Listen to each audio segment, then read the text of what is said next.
नमस्कार, मैं हूं अखिलेश पांडे और आप देख रहे हैं सी न्यूज भारत। वक्त हो चुका है राजस्थान न्यूज बुलेटिन का। इस बुलेटिन में हम जानेंगे कि कहां प्रदेश कांग्रेस अध्यक्ष गोविंद सिंह डोटासरा के नेतृत्व में मंत्रियों, विधायकों और कार्यकर्ताओं ने ईडी कार्यालय पर किया प्रदर्शन। कहां मारवाड़ क्षेत्रीय जनजाति विकास बोर्ड की उपाध्यक्ष के स्वागत कार्यक्रम का हुआ आयोजन।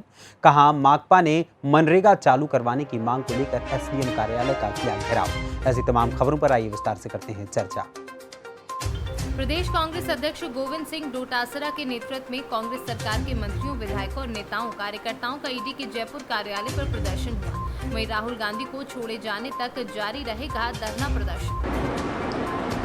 प्रिय साथियों, हमारी राष्ट्रीय अध्यक्षा आदरणीय सोनिया गांधी जी एवं हमारे नेता आदरणीय राहुल गांधी जी को ईडी के द्वारा जो नोटिस दिया गया है नेशनल हेराल्ड मामले में, उसके हम कड़े शब्दों में निंदा करते हैं। और मैं आग्रह करूंगा कि 13 जून 2022 को प्रातः 9 बजे सभी कांग्रेस के कार्यकर्ता प्रदेश कांग्रेस कमेटी कार्यालय के ऊपर पधारें। वहां से पैदल मार्च करके हम अंबेडकर सर्किल जयपुर, जहां ईडी कार्यालय है, उस पर विरोध प्रदर्शन और उनका घेराव करेंगे।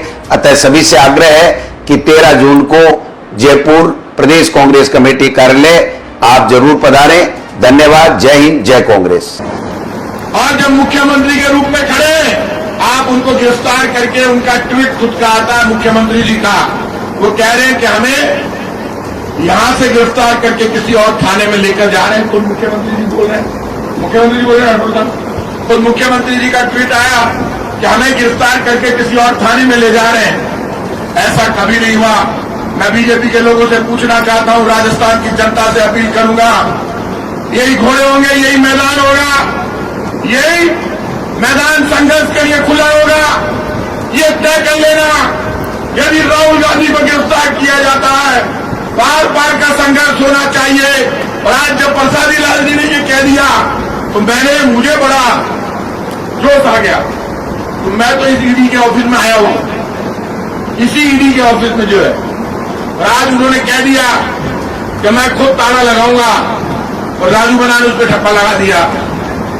तो ये इससे बड़ी बात कुछ नहीं हो सकती। ईडी का ऑफिस के तालों लगा दे तो मैं तो निपटती नहीं, ईडी तो आप भी लाइन में आ जाते हो, संख्या बढ़े नहीं।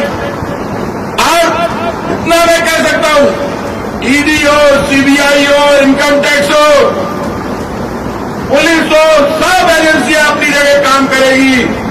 लेकिन मोदी जी तय कर लेना कि तुलसी नर का क्या बड़ा समय, बड़ा बलवान, काबा लूटी गोपियां, वही अर्जुन वही बाण। यही वक्त होगा, यही घोड़े होंगे, यही मैदान होगा, यही दिल्ली होगी, राहुल गांधी सरकार में बैठा होगा, तब आपका क्या होगा। ऐसा नहीं है।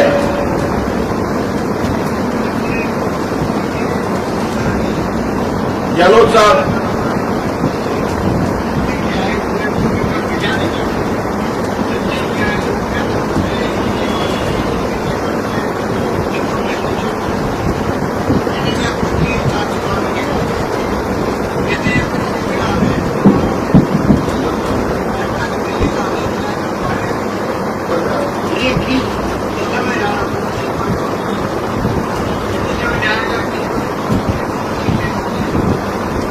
ये मुख्यमंत्री गिरफ्तारी के बाद पद से बोल रहे हैं। एक बात सुन लेना, अशोक गहलोत जी राजनीति के खिलाड़ी, इसमें कोई दौराई नहीं। राजनीति कैसे की जाती है मुख्यमंत्री जी से सीखनी थी, और सामने वाले को चारों कहने कैसे चिट किया जाता है, ये भी मुख्यमंत्री जी से सीखना। राजनीति हमको आती है, लेकिन मैं कई बार उनसे कहता हूं, bureau report C news. Sachin Pilot की लखनऊ में प्रेस वार्ता। उन्होंने कहा कि ऐसा संभव है कि पूरे देश में किसी भी भाजपा नेता ने ऐसा कोई काम ना किया हो जिस पर छापा न डाला जाए, जांच की जाए या समन दिया जाए। कल दिल्ली में राहुल गांधी के साथ सभी सांसद कार्य समिति के सदस्य और प्रमुख नेता जाएंगे। राहुल गांधी ईडी द्वारा भेजे गए समन के जवाब में खुद को पेश करेंगे। क्योंकि बौखला क्यों रही है? क्योंकि उनका जो 3D पॉलिसी है, डिस्ट्रैक्ट, डाइवर्ट और डिस्टॉर्ट पॉलिसी, जनता ने और युवाओं ने उसको नकार दिया है। देश भर में ईडी के दफ्तर के सामने जाके देश भर में ईडी के दफ्तरों के सामने जाके कांग्रेस पार्टी की हर राज्य इकाई इस सत्य की लड़ाई के लिए, इस महात्मा गांधी जी की लड़ाई के लिए, इस पंडित नेहरू की लड़ाई के लिए, सरदार पटेल की लड़ाई के लिए, भारत के जो स्वतंत्रता सेनानी है उनकी लहू की लड़ाई के लिए, इस समाचार पत्र के अस्तित्व की लड़ाई के लिए हम भारतीय जनता पार्टी के झूठ को बेनकाब करेंगे। ईडी के दफ्तर के सामने बैठ के सारा झूठ देश के सामने जो भारतीय जनता पार्टी ने बुना है उसका एक एक ताना हम बाहर निकाल के देश के सामने रखेंगे। जैसा मैंने आपको अभी बताया, हमारे सारे नेता, सारी स्टेट यूनिट्स और दिल्ली में पूरे एआईसीसी की पूरी यूनिट राहुल गांधी जी के साथ ईडी के दफ्तर जाएगी और ये बताएगी कि जो एक आदर्श प्रस्तुत किया था उसमें कोई कमी निकाल नहीं सकता। और मैं जानता हूं कि लोग अब धीरे धीरे उसको तुलना कर रहे हैं 10 साल यूपी के सरकार के और 8 साल के एनडीए के सरकार के। आप देख लीजिए, मुद्रास्फीति देख लीजिए, महंगाई देख लीजिए, रोजगार देख लीजिए, कुपोषण देख लीजिए, पत्रकारों की जो स्वतंत्रता है उसको देख लीजिए। हर जगह देश और विदेश की एजेंसियां भारत को कम आंक रही हैं। ये चिंता का विषय है सबके लिए।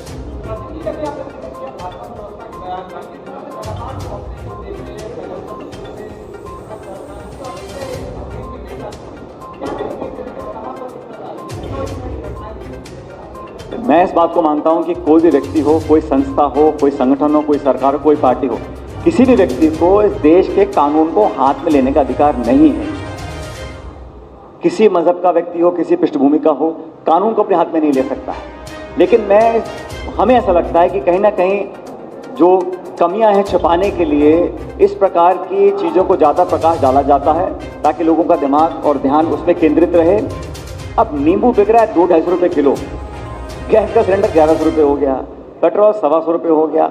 उस पर चर्चा ना हो, उस पर संवाद ना हो, उस पर सवाल ना पूछा जाए। इसीलिए इस प्रकार के जो ध्रुवीकरण करने वाले मुद्दे हैं उस पर ज़्यादा प्रकाश और फोकस रहता है भाजपा का और भाजपा की सरकार। ब्यूरो रिपोर्ट, सी न्यूज़। भिवाड़ी पुलिस की प्रभावी कार्यवाही। थाना नीवराना पुलिस टीम ने दौरान नाकाबंदी 3 शातिर वाहन चोरों को किया गिरफ्तार। दिल्ली से चुराई गई पावर बाइक R15 को किया जब्त। वारदात की फिराक में घूम रहे बदमाशों को मुस्तैद पुलिस टीम ने वारदात करने से पूर्व ही धर दबोचा। आरोपियों के विरुद्ध दिल्ली के विभिन्न थानों में चोरी के अनेक प्रकरण दर्ज हैं। ब्यूरो रिपोर्ट, सी न्यूज़। आगामी चुनावी रण में कूदने से पहले भाजपा ने अपनी सबसे छोटी इकाई यानी बूथ की मजबूती कर काम शुरू कर दिया है। बुधवार को शुरू हुआ यह अभियान आगामी 31 जुलाई तक चलेगा, जिसमें बूथ को ABC कैटेगरी में बांटकर पार्टी बूथ की मजबूती के लिए सांसद, विधायक सहित अन्य जनप्रतिनिधियों और पदाधिकारियों को भाजपा अलग अलग टास्क सौंपेगी। पार्टी आगामी 31 जुलाई तक बूथ सशक्तिकरण अभियान चलाएगी और इस दौरान पार्टी के लोकसभा व राज्यसभा सांसदों के साथ ही सभी विधायक व अन्य जनप्रतिनिधि और पदाधिकारियों को अलग अलग टारगेट दिए जाएंगे। वर्तमान में जिस प्रकार के भारत का स्वाभिमान और भारत की एकजुटता पूरे विश्व भर में देखी जा रही है और भारत के प्रति आज पूरी दुनिया एक आकर्षित भाव से, उम्मीद से देखती है, उसी भाव से कुछ लोग ऐसे भी हैं जो भारत की उन्नति नहीं देखना चाहते। कुछ विदेशी ताकतें हैं और कुछ हमारे देश में भी ऐसे लोग बैठे हैं। कुछ हमारे देश में भी ऐसे संगठन हैं, जैसे कि कांग्रेस की बात करेंगे, बंगाल की TMC की बात करेंगे, तो ये ऐसे संगठन हैं जो देश में हमेशा जाति की राजनीति करते हैं, धर्म की राजनीति करते हैं, क्योंकि इनका हित तभी सिद्ध होता है। तो ये लोग भी इनको आमंत्रित करते हैं और कुछ विदेशी ताकतें हैं जो भारत को आबाद और भारत को खुशहाल और भारत को शांति और भारत को उन्नति के पथ पर आगे बढ़ता हुआ नहीं देखना चाहते। तो इस संयुक्त रूप से ऐसी अपने देश विरोधी ताकतों का प्रयास है, लेकिन कभी भी ये सफल नहीं होंगे, किसी भी स्वरूप में सफल नहीं होंगे। और देश का 135 करोड़ नागरिक है, जिसमें सब जाति धर्म के लोग हैं। सभी लोग एक भाव से आज राष्ट्र के साथ हैं, मोदी जी के साथ हैं। और कोई ऐसा संगठन या कोई ऐसे विचारधारा के लोग अगर देश की शांति के खिलाफ में बात करेंगे या देश की शांति को भंग करने के लिए अपने कार्यक्रमों को आगे बढ़ाएंगे, तो सरकार का भी कार्यक्रम निश्चित रूप से तैयार है और सरकार का कार्यक्रम उनको जेल की सलाखों के पीछे भी डालेगा और जैसी मानसिकता जो व्यक्ति रखेगा उसी मानसिकता के भाव से उसको वैसा ही जवाब दिया जाएगा। जैसे सर्वस्पर्शी और सर्वव्यापी काम करते तो प्रदेश के हर हिस्से में कोई न कोई कार्यक्रम निरंतर होते रहे गतिविधियाँ। उदयपुर में हम लोग कर चुके, जोधपुर में बड़ा आयोजन कर चुके, भरतपुर में कर चुके और इसलिए आज से उदयपुर में कोई कोटा संभाग में बड़ा कार्यक्रम हुआ नहीं था, इसलिए आज से bureau report C news. Marwar क्षेत्रीय जनजाति विकास बोर्ड उपाध्यक्ष का स्वागत कार्यक्रम सनसिटी रिजॉर्ट में आयोजित किया गया। पूर्व विधायक दौलत राज नायक के नेतृत्व में स्वागत कार्यक्रम रखा गया। उपाध्यक्ष कीर्ति सिंह भील के स्वागत कार्यक्रम में कृषि उपज मंडी समिति की पूर्व अध्यक्ष इंदिरा नायक, पूर्व पंचायत समिति प्रधान हरजिंदर सिंह बराड़ व अन्य कार्यकर्ता उपस्थित रहे। मंच पर मारवाड़ क्षेत्रीय जनजाति विकास बोर्ड उपाध्यक्ष अतिथियों द्वारा माला पहनाकर स्वागत किया गया। Bureau report C news. Sriganganagar के रायसिंह नगर में मार्क्सवादी कम्युनिस्ट पार्टी ने मनरेगा के बंद काम शुरू होने, टास्क पूरी करते ही छुट्टी देने, मेटो का बकाया भुगतान करने व पूरा भुगतान देने, खाद्य सुरक्षा योजना का लाभ शुरू करने, फसल बीमा क्लेम जारी करने, राजकीय चिकित्सालय में विशेषज्ञ डॉक्टरों की नियुक्ति सहित 8 सूत्री मांग पत्र को लेकर आज रायसिंह नगर एसडीएम कार्यालय पर प्रदर्शन किया। वहीं प्रदर्शन के दौरान माकपा कार्यकर्ता व पुलिस के बीच धक्का मुक्की भी हुई। धक्का मुक्की के बीच माकपा कार्यकर्ता एसडीएम ऑफिस के बाहर बैठ गए। विरोध स्वरूप माकपा कार्यकर्ता 1 घंटे तक नारेबाजी करते रहे।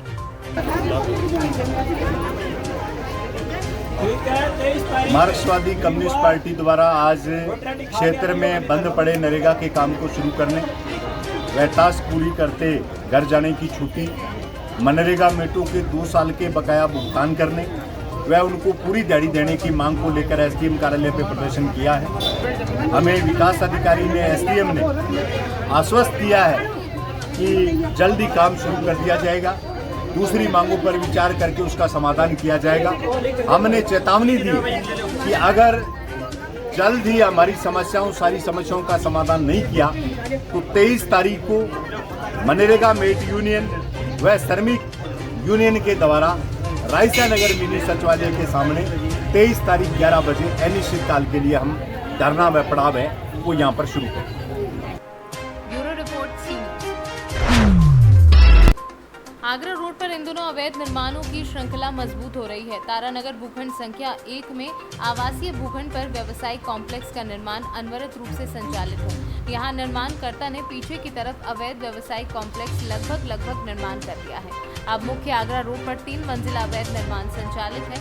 बता दें कि पिछले कई महीनों में सैकड़ों अवैध बिल्डिंगों पर नगर निगम व जेडीए के बुलडोजरों ने बिल्डरों के सपनों को तोड़कर नियमों के पालन करने के लिए कटिबद्ध करने का काम किया है।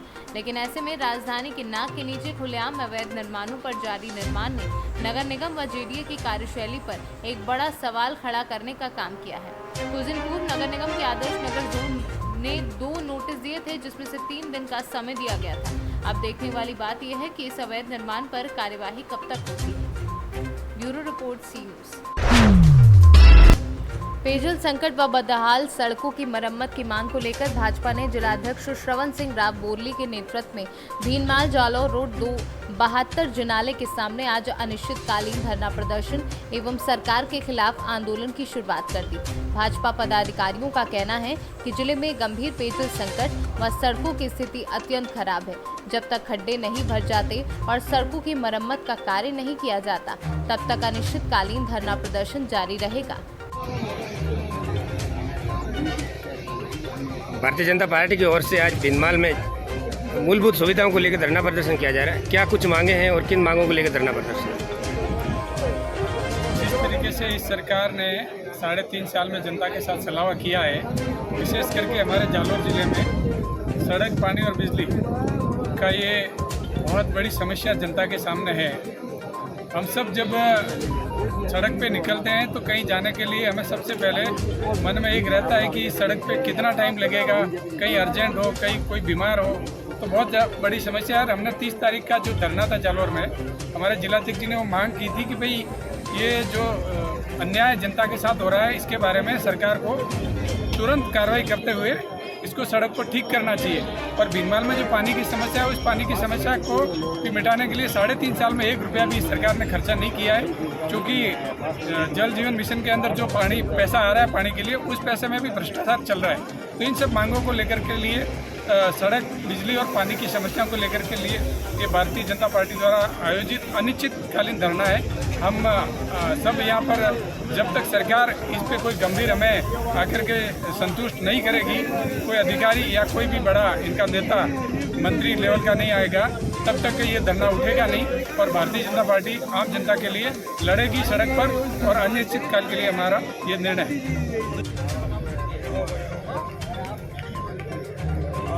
भारतीय जनता पार्टी की ओर से आज विशाल जनसभा और आंदोलन की प्रक्रिया, क्या रणनीति है, क्या मांगे हैं?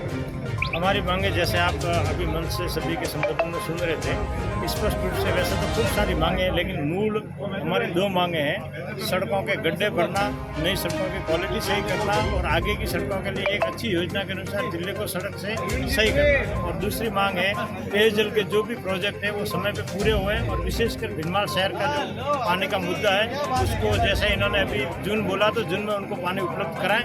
ये दो मुख्य मांगे लेके हम प्रदर्शन पर बैठ रहे हैं, अनिश्चितकालीन धरना कर रहे हैं। आगे की क्या रणनीति रहेगी और सरकार मांगे नहीं मानती है तो आगे क्या कदम उठाए जाएंगे? नहीं, सरकार हमारी जो मांगे हैं वो निश्चित तौर से हम इस धरना प्रदर्शन के द्वारा बनाएंगे और सरकार को घूरने के कल चलाएंगे, क्योंकि ये हमारी मांगे नहीं है, ये आम जनता की मांगे हैं। जालौर जिले में सड़कें ठीक नहीं है, पीने के पानी की त्राईमाम ऊँची हुई है, बिजली सरकार दे नहीं पा रही है, जले हुए ट्रांसफार्मर 15 दिन दे नहीं पा रहे हैं, डिमांड नोटिस भरे हुए किसानों को ये साल भर से सामान दे नहीं पा रहे हैं और भारी विद्युत अघोषित कटौती, इतनी गर्मी है, तो ये सारी मांगों को लेकर हम धरने पे बैठेंगे। सरकार को मानना ही मानना है, आज नहीं तो 10 दिन बाद मानेंगे, 10 दिन बाद में तो महीने मानेंगे, पर कहाँ जाएगी सरकार? मूलभूत सुविधाएं हैं जैसे सड़क, पानी, बिजली, उनके लिए भी आपको आंदोलन के लिए सड़कों पे उतरना पड़ रहा है। सरकार इतनी असंवेदनशील हो गई। सरकार है किधर? सरकार है तो सरकार से बात करें ना। सरकार तो खबाबों में खोई बात करे तो किसे करे? मुख्यमंत्री जी हम वोट दे के आ रहे तो मेरे को खुद को मिले, बोला साहब नमस्कार। हम बोला नमस्कार है मगर वो भिनमाल में पानी के लिए बोला सोमवार को फ़ोन कर रहे हैं। अब जो रूबरू मिलते हैं तब भी बात नहीं कर रहे हैं। ये योजना 3.5 साल पहले बीजेपी सरकार में स्वीकृत हुई थी। ये भिनमाल नगर हमने इसलिए अलग किया था कि कम से कम नगर के अंदर तो 1 लाख की आबादी है लोगों की, वो तो और बाहर से कम से कम रोज़ 25,000 लोग आते हैं, 1.25 लोग तो पानी पिए। और दूसरा ER प्रोजेक्ट है भारत सरकार की तरफ से 1100 करोड़ रुपये 1.5 साल पहले दिए और 1.5 साल पहले इसके लिए पैसे दे दिए। सारी योजना बन गई। उन्होंने तो कहा था, एक आंदोलन हुआ तो कहा था कि मैं 21 दिसंबर को पानी देंगे, फिर 15 अप्रैल को देंगे। भीनमाल से सीनियर संवाददाता भरत सोनी की रिपोर्ट। सैनी समाज के आरक्षण आंदोलन को लेकर प्रशासन सतर्क हो गया है। सैनी समाज के लोगों ने सिकंदरा में मीटिंग आयोजित कर आंदोलन में पहुंचने का निर्णय लिया है। वहीं आरक्षण की मांग को लेकर मुख्यमंत्री के नाम ADM को ज्ञापन भी सौंपा गया है। मांग को लेकर के जो आरक्षण का आंदोलन नदबई के औरदा गांव में शुरू हुआ है, वहां पर सब अधिक से अधिक संख्या में पहुंचकर उनका समर्थन करेंगे और उस कमेटी के साथ बैठकर हम कोऑर्डिनेशन करेंगे और बहुत जल्दी ही हमारी मांगे नहीं मानी गई तो दौसा जिले में भी हम बहुत बड़ा आंदोलन करेंगे। ज्ञापन देने का भी है क्या? जी, अभी हम यहाँ कलेक्टर साहब के नाम ज्ञापन देंगे और उनको समय देंगे कि हम सरकार हमारी इन मांगों को जल्दी से जल्दी माने और जो वहाँ की संघर्ष समिति ने रखी गई है आरक्षण को लेकर के उनको तुरंत मांगे, नहीं तो हम बहुत ही जल्दी यहाँ बहुत बड़ा आंदोलन दौसा की धरती से सभी समाज बंधुओं के साथ मिलकर करेंगे और सभी समाजों को साथ लेंगे। यहाँ से कितने लोग जाने की संभावना है औरदा? यहाँ भी आज हम यहाँ 20 से 25 हज़ार की संख्या में लोग औरदा गांव पहुंच रहे हैं। Bureau report C news. फिलहाल के लिए इस राजस्थान न्यूज़ बुलेटिन में इतना ही। देश दुनिया की तमाम खबरों के लिए देखते रहें सी न्यूज़ भारत। हर खबर आपके साथ, आपके हाथ।